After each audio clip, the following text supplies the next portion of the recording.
अस्सलाम वालेकुम नाज़रीन, सराबर खताब से मुखातिब है इंडिया के वज़ीर-ए-आज़म गुजरात के कसाई और इंडिया का नया जो 1.5 शाना ऊपर आया है, नरेंद्र मोदी ने तकरीर की है। नरेंद्र मोदी बहुत ज्यादा गुस्से में था और बहुत ज्यादा गुस्से में उसने तकरीर की और उसके गुस्से की वजह से पाकिस्तानी कौम का हासा निकल आया। यानी पाकिस्तानी कौम ने ठट्ठे लगाने शुरू कर दिए। मीम्स का पटारा सोशल मीडिया पर खुल गया है और पाकिस्तानी अवाम मीम्स की फैक्ट्री लगातार दिन रात काम कर रही है और मोदी अगले एक हफ्ते के लिए मीम्स के ट्रक मोदी ने अनलोड कर दिए। ये 22 मिनट नहीं थे, ये आप समझे कि ये 22,000 मीम्स हैं जो कि मोदी बनवा गया है। ये एक स्टेट्समैन नहीं था, ये एक 140 करोड़ आबादी वाले मुल्क का वज़ीर आज़म नहीं था। 140 करोड़ आबादी वाले मुल्क, यानी आप सिर्फ आपने स्टेट्समैन देखना है ना, आप कंपैरिजन ड्रॉ करें। एक तरफ आप 2019 याद करें, इमरान अहमद खान नियाज़ी फेंटा लगा गया इंडिया को, इंडिया का पायलट घसीट कर लेकर आया यहां पर, उसके बाद उस पायलट को छोड़ रहा है, पार्लियामेंट के अंदर खड़े होकर वो बंदा तकरीर कर रहा है, हम चाहते हैं, हम की बातचीत करते हैं, हमने तुम्हें मार दिया है, हमने तुम्हें गिरा दिया है। वो जीतने वाले की तकरीर थी, वो एक विनर के तौर पर प्राइम मिनिस्टर खान उस वक्त तकरीर कर रहा था। उस गुफ्तगू को उठाकर देख लें, इंडियन लोगों ने यह कहना शुरू कर दिया था कि ग्लोबल जो नोबेल पीस प्राइज है इस बंदे को देना चाहिए। क्या बंदा है, क्या शानदार पर्सनैलिटी है, क्या इसका विजन है, ये दुनिया को लेकर क्या सोचता है। और इधर आप उठाकर देखें, भाई खुदा का खौफ करें, को पागल आदमी मेरे ख्याल में ये हफ्ते से सोया नहीं है, ये गोलियां दवाइयां लेता है, ये डिस्प्लिन खाता रहा है, ये नींद की गोलियां खाता रहा है। यानी ये तकरीर, ये इसने मुझे हैरान किया है। ये तो शर्म आनी चाहिए जिन्होंने वोट देकर इसे ऊपर बिठाया है। ठीक ठाक पढ़ी लिखी मिडिल क्लास है, भाई ठीक है, ये चाय बेचता रहा है सारी जिंदगी, ये ठगी करता रहा है, यहां तक तो ठीक है। लेकिन भाई चाय बेचना, ठगी करना, इसका मतलब हरगिज ये नहीं है कि इतने बड़ी जगह पर बैठकर इसका कोई दिमागी चेकअप करवाया जाता है, इसे चेक किया जाता है कि अंदर है भी कुछ है नहीं। ये दिमाग से ही सोचता है, कहीं और से सोचता है। यानी यकीन मानिए, ऐसा महसूस हो रहा था कि ये बटिंडा का कोई छपरी है, जिस तरह से मोदी ने तकरीर किया। 22 मिनट के आप जाकर सुने, आपको अच्छा गुस्सा इतना ज्यादा है, इतना ज्यादा पागल हुआ पड़ा। भाई ठीक है, आपको फेंटा लग गया है, भाई ठीक है, तेरा पॉलिटिकल करियर खत्म हो गया है, भाई ठीक है, तू रुसवा हो गया, तू जलील हो गया है। इंडियन लोग तुझे कह रहे हैं तू सरेंडर कर, इंडियन लोग तुझे कह रहे हैं, यानी लिटरली ये कह रहे हैं कि नाम नरेंद्र है और काम सरेंडर है, तू सरेंडर कर गया है। और ट्रंप ने दूसरी तरफ तकरीर किया, डोनाल्ड ट्रंप वाकई ये कह रहा है कि इसने, यानी नरेंद्र मोदी ने, वो जो पहलगाम के अंदर हिंदू मारे गए हैं उनकी जिंदगियों का या उनकी मौत की सौदेबाजी इसने की है, लिटरली सौदेबाजी की है। और ट्रंप ने कहा मैंने हाँक कर लेकर आया हूं। यानी देखिए, अब ट्रंप जो बातचीट कर रहे हैं वो हमारे हवाले से भी है, लेकिन हमारे डायनामिक्स मुख्तलिफ है, हमारे हालात बड़े मुख्तलिफ हैं। इंडिया कोई और चीज थी, इंडिया कोई और बातचीत कर रहा था, इंडिया का जो एक था एक्स नजर आ रहा था, वो बड़ा अलग किस्म का एक्स था। लेकिन ये गंद अंदर से निकली है जनाब, ये बिल्कुल कोई अजीब। और फिर उसने जो तड़ियां लगाई हैं इतनी बड़ी, वो मोहल्ले का होता है ना, गंदा बच्चा, नाक बहरी होती है, जिधर जाता है हर बंदा जूते मारता है, लेकिन उसके बावजूद जिधर जाता है तड़ी लगाता है। ये वही गंदा बच्चा आज मोदी नजर आया, वही बच्चा जिद कर रहा है, नहीं मैं ये कर दूंगा, मैं वो कर दूंगा, और जी नहीं जी नहीं, ये हो गया है, वो हो गया। अंदाजा लगा लें, बड़ी अजीब। अच्छा, जो सबसे आम तरीन बात है जो इनके अबू ये ट्रंप ने तकरीर किया, वो सबसे अहम तरीन।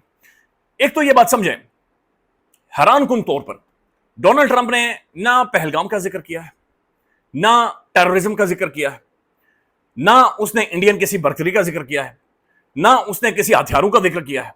उसने ऐसा महसूस हुआ कि वो हेड़ा बनकर सारी सूरत में पेड़ा खा रहे और अपने नोबेल पीस प्राइज के लिए वो बंदा अपनी सीवी तैयार कर रहा है या पुश कर रहा है। वो प्राइड है, मैंने सट करवाया है, मैंने जाकर दोनों को बिठा दिया, मैंने कहा कि बैठो, मैं इन्हें सेंटर पर लेकर आया हूं, मैंने नाक से लकीरें निकलवाई। तो सारे इस कॉन्फ्लिक्ट का जो अपने आप को विनर डिक्लेयर कर रहा है, कम से कम स्पीच की हद तक, वो ट्रंप कर रहा है। और दूसरी तरफ दुनिया जानती है कि पाकिस्तानी एयरफोर्स ने क्या सेका लगाया और जो हथियार थे वो चाइनीज हथियार थे। अब ट्रंप कोई दहशतगर्दी की बातचीत नहीं कर रहा, ट्रंप कोई पहलगाम के बारे में बातचीत नहीं कर रहा, ट्रंप कोई इंडिया के साथ कुछ हुआ ही नहीं हुआ उसके बारे में बातचीत ही नहीं कर रहा। ट्रंप ये कह रहा है कि मैंने परमानेंट सीज फायर करवा दिया है, ये बात। दूसरी बात ये कह रहा है कि एक डेंजरस कॉन्फ्लिक्ट हो रहा था, खौफनाक जंग हो रही थी। और तीसरा, ट्रंप ये कह रहा है कि न्यूक्लियर वेपन, न्यूक्लियर हथियार, एटमी हथियार इस्तेमाल हो सकते थे। फिर ट्रंप ये कह रहा है कि जनाब मिलियंस ऑफ लोगों की जिंदगियां खतरे में थी। अब बार बार न्यूक्लियर जो एसेट्स हैं या न्यूक्लियर हथियारों की बात कौन कर रहा था? वो पाकिस्तान कर रहा था। पाकिस्तान बार बार दुनिया को भावर करवा रहा था कि बंदा उस तरफ पुश कर रहा है, चूंकि पागल है, सठियाया हुआ सारी जिंदगी मेरे ख्याल में जब ये चाय भी बेचा लोग जूतियां मारते थे। इस तरह की जहनियत का ये हमें कॉन्फ्लिक्ट की तरफ लेकर जा रहा है, ये पूरा खित्ता खतरे में चल जाएगा, ये पूरा खित्ता तबाह हो जाएगा। तो ट्रंप बुनियादी तौर पर यह कह रहा है बार बार, जब वो मिलियंस लोगों के मरने की बातचीत कर रहा है, तो वो इसी तरफ इशारा कर रहा है कि पाकिस्तान ठीक कह रहा है, पाकिस्तान का बयानिया या पाकिस्तान का नैरेटिव इस चीज को लेकर ठीक है कि यह बंदा उस चीज की तरफ पुश कर रहा है। तो आज फिर उसने ये बातचीत की। उसके बाद जब उसने कहा कि मैं इन्हें टेबल पर लेकर आया हूं, वो कैसे कहा है मैं चाह रहा हूं कि आप खुद सुने और आपको अंदाजा होगा कि ट्रंप ने कैसे मुखातिब किया है। ये सुनना बड़ा जरूरी है और ये बड़ा इंटरेस्टिंग है। डोनाल्ड ट्रंप ने कहा, ये सुन लें। Let's stop it. Let's stop it. If you stop it, we do a trade. If you don't stop it, we're not going to do any trade. People have never really used trade the way I used it. That I can tell you. And all of a sudden they said, I think we're going to stop. And they have. And they did it for a lot of reasons, but trade is a big one. We're going to do a lot of trade with Pakistan. We're going to do a lot of trade with India. We're negotiating with India right now. We're going to be soon negotiating with Pakistan. Trump ये कह रहा है कि मैंने उनसे जाकर ये कहा कि स्टॉप है, जंग रोक दो अगर तुमने ट्रेड करनी है तो। इस वक्त इस खित्ते के अंदर अमेरिका का एलाय कौन है, जो कि ऑब्वियस है, नजर आ रहा है। इस खित्ते में अमेरिका का जो वाहिद एलाय है वो इस वक्त इंडिया है, और तकरीबन मेरे ख्याल में $500 बिलियन के जो इन्वेस्टमेंट है वो जेडी विंस लेकर आया था जिस दिन पहलगाम हुआ था। तो इसका मतलब यह है कि ट्रंप जो बार बार कह रहा है कि हम तुम्हारे साथ ट्रेड नहीं करेंगे, मोदी ने जाकर बेचा है, मोदी ने पहलगाम के लोगों को जाकर बेचा है, और ट्रंप के सामने जाकर पैसों का सुनकर मोदी लेट गया है, और उसके बाद जाकर ये पीछे हटा है। और ये CNN और दुनिया ये कह रही है कि मोदी और इंडिया सबसे पहले अमेरिका के सामने गया है, जहां पर जाकर उन्होंने कहा कि जनाब बराए मेहरबानी पिटाई रोकें, ये मार धाड़ रोकें, ये चूंकि खौफनाक हद तक हमें डैमेज करने वाली है। और ट्रंप अब ये कह रहा है कि नाम नहीं, ये असल मसला ट्रेड का था। हमारी क्या ट्रेड है जी, सच्ची बात है, मिनरल्स के ऊपर अभी हमारी नेगोशिएशन चल रही है, और ट्रंप ने खुद इस तकरीर के अंदर ये कहा है कि इंडिया के साथ मैं नेगोशिएट कर चुका हूं, पाकिस्तान के साथ अभी फ्यूचर में करना है। तो अभी चीजें क्लियर नहीं है, हमारा तो ट्रेड का लांझा ही बीच में नहीं ना, अभी तो लांझा ही नहीं, हमारी ट्रेड होनी भी क्या है, हम अपने हालात खुद जानते हैं, अपनी कमीज उठाकर देखने की जरूरत नहीं है। तो ट्रेड तो उधर कर रहा था, तो उधर जाकर मोदी उसके सामने लेटा है और उसके सामने जाकर कह रहा है कि जनाब ठीक है हम कर लेते हैं, और ट्रंप ये कह रहा है परमानेंट मैंने सीज फायर करवा दिया। मोदी कह रहे नहीं परमानेंट नहीं किया। अब मोदी की तकरीर की कुछ चीजें मैं आपको बताना चाह रहा हूं कि मोदी ने एक हारे हुए शख्स की ये बॉडी लैंग्वेज है, एक डेस्परेट शख्स की, एक ज़हनी तौर पे डिस्टर्ब शख्स की गुस्सा है, गुस्से में वो बंदा बिल्कुल पागल हुआ पड़ा, सठिया हुआ। एक जगह पर मुझे कहता है कि मैं हैरान हो गया कि पाकिस्तान ने हम पर हमला कर दिया, पाकिस्तान ने। अब मोदी की गुफ्तगू सुने, मैं कुछ मुख्तसरन आपको सुनवाता हूं। एक तो ये बात ध्यान में रखेंगे, पहलगाम जो वाकया हुआ है उसके अभी तक मोदी सबूत नहीं दे सका, इंडिया सबूत नहीं दे सका कि पहलगाम के अंदर पाकिस्तान इन्वॉल्व था, या पाकिस्तान की कोई एजेंसी इन्वॉल्व थी, या कोई भी किसी भी तंजीम की ऑफ शूट इसके अंदर इन्वॉल्व थी, अभी तक कोई सबूत नहीं दे सका। मोदी ने कहा जनाब के उसने कहा कि मैंने पाकिस्तान के अंदर अटैक किया है, और जो ग्लोबल टेररिज्म की यूनिवर्सिटी है पाकिस्तान, मुरीद की और भावलपुर, मैंने वहां पर अटैक किया। अब ग्लोबल टेररिज्म की यूनिवर्सिटी ये किसे कह रहा है? मुरीद की और भावलपुर को, और कनाडा ने इनका मुंह काला करके निकाला है। अमेरिका इनके बारे में ये कह चुका है कि रॉ बकायदा से वहां पर अमेरिका में सिखों को मरवाती रही है, पाकिस्तान के अंदर रॉ काम करती रही है, फिर कश्मीर के अंदर रावलाकोट के अंदर इन्होंने बंदे मरवाए हैं। अब ये हमारी बदकिस्मती, हमारे डिप्लोमेट्स या फॉरेन ऑफिस या कभी भी पाकिस्तान के अंदर ऐसी लेजिटिमेट गवर्नमेंट इन हालात में रही नहीं है जो कि काम कर सके और दुनिया को डोजिस भेजो, दुनिया को इंगेज कर सके। लेकिन महाराज उसने कहा कि मैंने ग्लोबल जनाब जो टेररिज्म की यूनिवर्सिटी है वहां पर हमला किया, 100 से ज्यादा लोगों को मैंने मारा है, दहशतगर्दों को। अब 100 लाशें, क्या आप सोच सकते हैं? 100 लाशें, आप सैटेलाइट इमेजरी भी लेना, 100 लाशों का मतलब यह है कि यह तकरीबन पूरा इलाका भर जाए। 100 लाशों का मतलब यह है कि 2 शहरों की ट्रैफिक रुक जाए, 100 लोग मरे हों। अब ये झूठ का आप अंदाजा कर रहे हैं। और दूसरी तरफ आज खुद इंडियन फोर्सेस ने फिर से एक प्रेस कॉन्फ्रेंस की है, फिर से, और दुनिया भर की उन्होंने कुत्ते बिल्ले की बातें की है, लेकिन राफेल का जिक्र नहीं किया।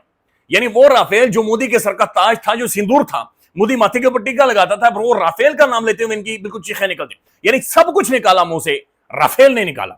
बल्कि मेरे ख्याल में सवालात आज बाकायदे से बता दिया गया था पहले से कि राफेल का कोई जिक्र ना करे, S-400 मिसाइल सिस्टम का कोई जिक्र ना करे। और दोबारा से वही फौजी आकर बैठे, दोबारा वही भारतीय आकर बैठा, और भारतीय ने वही सारी कहानियां सुनाई, वही सारी तस्वीरें दिखाता रहा, जिसकी ना किसी को समझ आई, ना हमें समझ आई, ना इंडियंस को समझ आई। सवाल वहीं का वहीं मौजूद है कि राफेल किधर है।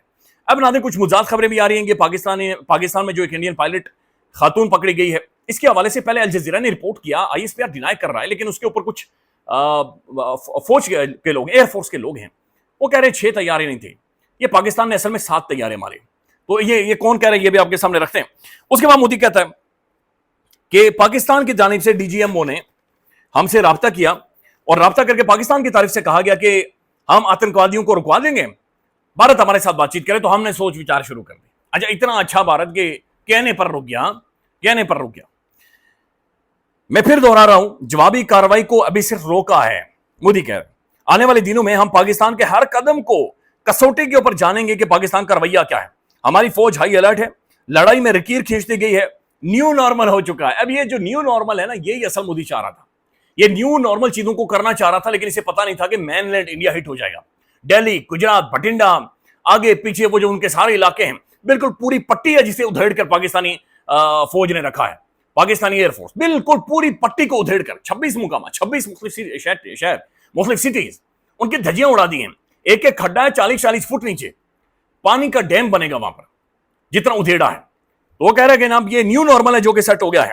اس کے بعد انہوں نے کہا کہ اب ہم جواب دیں گے، اور میں بتا رہا ہوں کہ ہمیں نیوکلیئر بلیک میلنگ نہ کی جائے، نیوکلیئر بلیک میلنگ نہ کی جائے، لیکن جس کے گھٹنوں میں بیٹھ کر یہ ڈیل کر آیا ہے کہ یہ سیز فائر کروائیں، وہ یہ کہہ رہے کہ نہیں، نیوکلیئر بلیک میلنگ نہیں ہے، یہ نیوکلیئر وار ہو جانی تھی، نیوکلیئر ٹکراؤ ہو جانا. تو یہ آپ کو محسوس ہو رہا ہے کہ مودی کسی اور سیارے پر ہے، ٹرمپ کسی اور سیارے پر ہے، اور مودی اصل میں کسی اور سیارے پر ہے، چونکہ مودی کا سیاسی کیریئر یہاں پر ختم ہو گیا. یہ بندہ اب وہی والی بات ہے کہ اسے شاید at the end of the day گدے کے اوپر بٹھا کر بھیجا جائے، جس طرف یہ بندہ یا اس کے ذہنی توازن جا رہے ہیں. وہ کہتا ہے کہ جناب یہ پھر اس نے یہ بھی کہا کہ جو دہشت گرد مارے گئے ہیں ان کے جنازوں کے اوپر پاکستانی فوج کے لوگ موجود تھے. آپ خود اندازہ لگائیں، ہم خود ان جنازوں کی کوریج کرتے رہے. معصوم شہری مارے گئے، معصوم لوگ، مساجد کے اندر مدرسوں کے اندر بیٹھنے والے بچے، اور ذات جو گھر تھے، معصوم بچے، خوبصورت بچے، 7 سال کا، 5 سال کا، 4 سال کا بچہ. وہاں پر آرمی چیف اور پاکستانی فوج کے لوگ موجود تھے، اداروں کے لوگ موجود تھے. یہ کہہ رہا ہے کہ نہیں، وہ دہشت گردوں کے لوگ موجود تھے. اس کے بعد انہوں نے جناب کہا کہ made in India defence equipment ہوگا، یہ ساری چیزیں، زیرو ٹالرنس، پاکستانی فوج اور جو ٹیررزم ہے یہ اپنے ملک کو کھا جائے گا. اب جو اہم ترین اس نے بات کی ہے نا، اس نے کہا کہ جناب پانی اور خون ایک ساتھ نہیں بہ سکتے، بات اب صرف دہشت گردی پر ہوگی اور بات اب صرف کشمیر پر ہوگی. Now this is a very important point کہ پانی کے اوپر اب کیا ٹاکس ہونی ہے. ڈی جی ایم او اس کے بارے میں خبریں آ رہی ہیں کہ آج ان کی کوئی گفتگو ہوئی ہے، کال ہونی تھی، انڈین پریس کانفرنس میں بھی فوج نے کہا کہ اس کے بعد کال ہونی ہے. تو کال تو ہوئی ہے، تو کیا پانی کے مسئلے کو کیسے ریزالو کرنا ہے، یعنی سندھ طاس معاہدہ، انڈس واٹر ٹریٹی، یہ کیسے آگے چلے گا، ہمارا رائٹ ہے، ہمارا حق ہے، ہم اس کے اوپر ٹھیک کھڑے ہیں، یہ چیزیں کیسے. اینڈ اگین وہ کہہ رہے ہیں کہ کشمیر کے اوپر بات چیت کریں گے، لیکن آزاد کشمیر کے اوپر، یعنی اس خطے کے پاکستان کی طرف کا جو کشمیر ہے اس کے اوپر بات چیت کریں گے. کشمیر ایک ڈسپیوٹڈ ٹیریٹری ہے اقوام متحدہ کی قراردادوں کے مطابق، اور کشمیری ہر بندے کو یہ اختیار ملنا چاہیے کہ وہ فیصلہ کرے گا. میں خود کشمیری ہوں، میرا رائٹ ہے، اور دنیا کا جو اصول ہے یا جن اصولوں کے اوپر دنیا کھڑی ہے وہ مجھے رائٹ دیتا، حق دیتا ہے کہ میں خود فیصلہ کروں گا، میں خود چوز کروں گا. یہ چوائس ہوگی ہر کشمیری کے پاس، ایک رائے شماری پلیبیسائٹ، کشمیریوں کا حق دیا جائے گا کہ وہ خود چوز کریں گے. وہ نہیں کریں نہیں، چونکہ یہ وہ گندا بچہ محلے کا وہ ڈیمانڈ کریں، نہیں ناک بہری ہے، مینو دیو، ایسے کچھ نہیں ملنا. اور ایسے یہ بڑے بڑے خواب دیکھ کر اس سے پہلے بڑی لیڈرشپ گئی ہے. تو یہ ساری چیزیں بہرحال ہیں، لیکن پانی کے اوپر کیا ڈیبیٹ ہوگی، ڈسکشن ہوگی، ہمارا چہرہ کیا ہوگا، یہ بہت ساری چیزیں جو کہ اپنی جگہ پر موجود ہیں. ناظرین اب جو ایک خبر آ رہی ہے، یہ ایئر مارشل ارشد ملک ہیں، ان کا یہ کہنا ہے کہ پوری ذمہ داری سے بتا رہا ہوں کہ ہم نے انڈیا کے 7 طیارے گرائے ہیں، لیکن پاکستان کی طرف سے ایک طیارے کو دانستہ ظاہر نہیں کیا گیا. اب سوشل میڈیا یہ ویسے بات چیت کر رہا ہے کہ کوئی ایک بھی ہے انڈین خاتون جو کہ ہمارے پاس موجود ہے. ناظرین مزید کچھ خبریں، علیمہ خان صاحبہ نے گفتگو کی ہے اور باقی بھی پولیٹیکل بات چیت ہوئی ہے. اطہر کاظمی صاحب کہتے ہیں کہ کیا یہ جنگ بندی دو طرفہ ہے یا امریکہ کی اس میں کوئی گارنٹی ہے؟ کیا بھارت نے سندھ طاس معاہدے بحال کر دیا ہے؟ کیا کوئی ایسی ضمانت موجود ہے کہ بھارت دوبارہ الزام لگا کر حملہ نہیں کرے گا، یا پھر بھارت نے کچھ بھی نہیں مانا، صرف مار سے بچنے کے لیے جنگ بندی کروائی ہے؟ یہ بھی ظاہر اپنے آپ میں سوال موجود ہے، لیکن سارے یہ چیزیں نیگوشیٹ ہوں گی اور چیزیں نیگوشیٹ ہونے کے بعد ہی ساری صورتحال آگے جائے گی. پھر ناظرین یہ پاکستان اور بھارت کے درمیان جنگ بندی کے بعد رافیل بنانے والی فرانسیسی کمپنی کا جو شیئرز ہیں 5.59% ان میں مزید کمی آئی ہے. یعنی جو فرینچ کمپنی ہے ان کی بالکل دھجیاں اڑ گئی ہیں اور رافیل کی جو انڈسٹری ہے مکمل طور پر بیٹھ گئی ہے. خیال رکھیے گا، اپڈیٹ کریں گے. اللہ حافظ.